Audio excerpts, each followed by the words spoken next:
Hello and welcome to my video, lesson 4.6 on advanced factoring. Alright, so first of all, before we even get started, I just want to point out that we have our general form for quadratic equations, ax squared plus bx plus c equals y. And all that's changing in this topic is that we're using expressions instead of x. So instead of using a variable, we use an expression. So p is just representing an expression. It could be anything in brackets. It could be y, it could be x, it could be a, it could be x plus 1, it could be x squared, it could be x minus 6, it could be literally anything. And that's the point, that the expression doesn't matter. If it's in the form of a quadratic, that's what matters. So let's take a look if we can try to solve some of these in a more advanced way. So first of all, here we have, we can zoom in actually. First of all, here we have x squared plus 2x minus 4 equals 0. So what we're going to do is PSA. So this first one, we're asking what two numbers give us that as a product? Well, 2 times 2 and 1 times 4. So let's take a look. I usually start in the middle and work my way out. So start with two numbers that are close together and then work my way closer to the 1 times. So let's see if we can get this. So x, we're going to need 1 subtracting, 1 adding in order to get a negative product. And so let's try 2 times 2. Then we ask ourselves, does it add up to our second number? Does it sum to that? No, it doesn't. In fact, I think I have made a mistake. It's supposed to sum up to that. Okay. Hold on a second. I have made a mistake. We could do completing the square, but I want this to be a little bit easier so you can focus on the other part of the question. So we're going to go with a 3. And that would mean it's 3. Okay. So does it add up to that? No, it doesn't. So what we're going to have to do is we're going to have to change our numbers to a 4 and a 1 and a 4.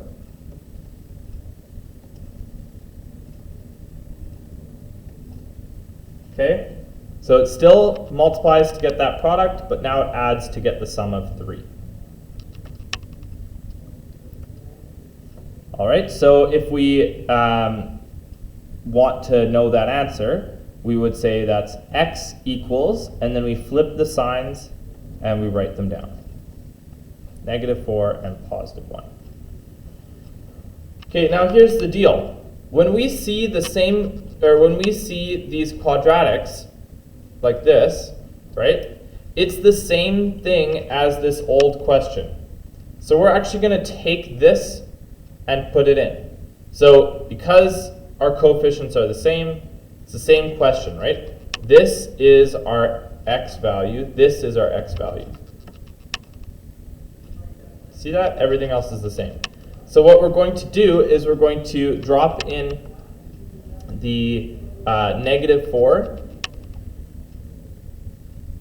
for the x value, which is x plus 2 in this case. We're going to drop in the +1, for our x value, which is x plus 2 in this case. So notice that we used our x plus 2, which is here and here, and we used our value of x from over here. Okay, and now we can just solve. So we're going to move the -2 over, so we're going to have x is -6. Over here, we're going to have x is negative 1.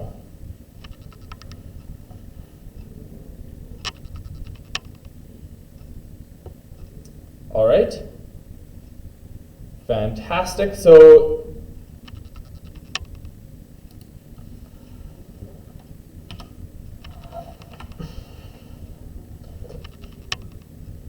all right, so we have our two different solutions for this quadratic up here.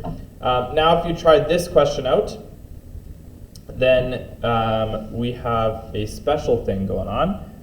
If you want to pause the video and try it, you can go ahead. This is a perfect square, right? Or a difference of squares. I always say that. This is a difference of squares. Okay, so we're going to solve it as such.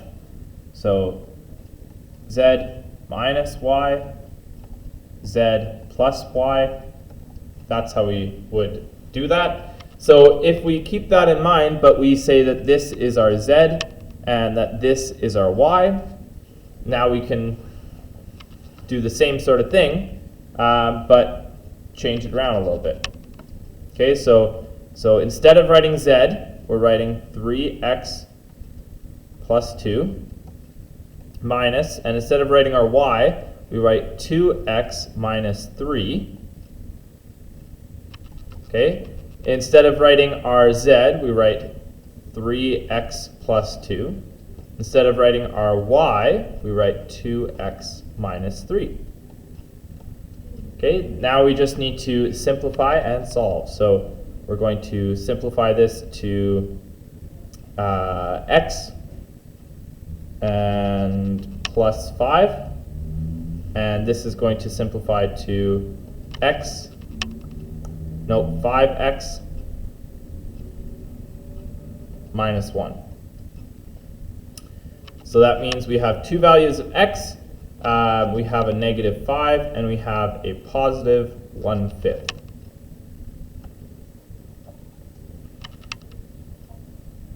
Okay, so we just subbed in the values of z and y. Okay, last question. This one's the hardest question. So if you want to pause the video, try it out. All right, this one's quite challenging. The only thing I'm going to do for myself is change these letters so that they're easier to differentiate between the z at the beginning and the x at the end. Okay, but other than that, same thing. Okay, if you need to pause it now, go ahead. All right, so I'm going to factor out, first of all, a 2. So just like this. Okay, so greatest common factor, nice and straightforward. Then I'm going to see if I can factor it out like this. So we have a positive value and negative, and we should have a negative 3, positive 2. And so that would be our P, our product, right?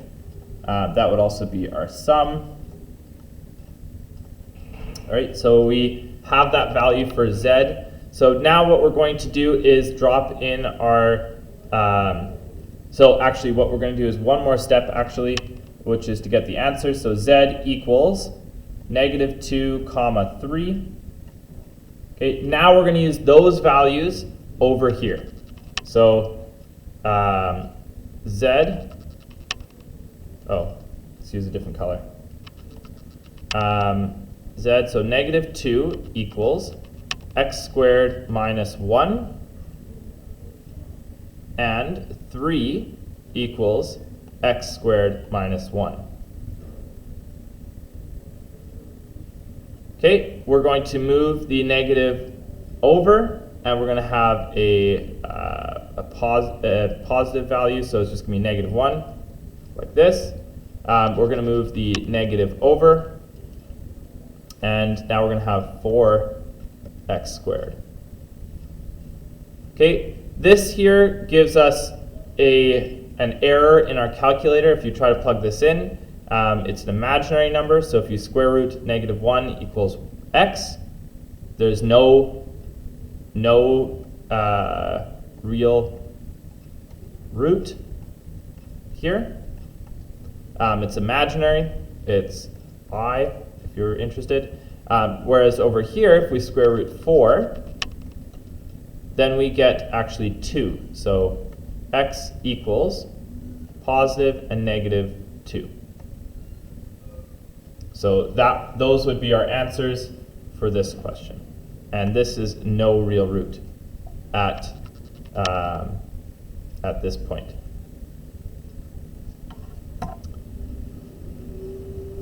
All right. I hope that this video helps you guys understand how to advanced factor when there's an expression in instead of a variable. Good luck.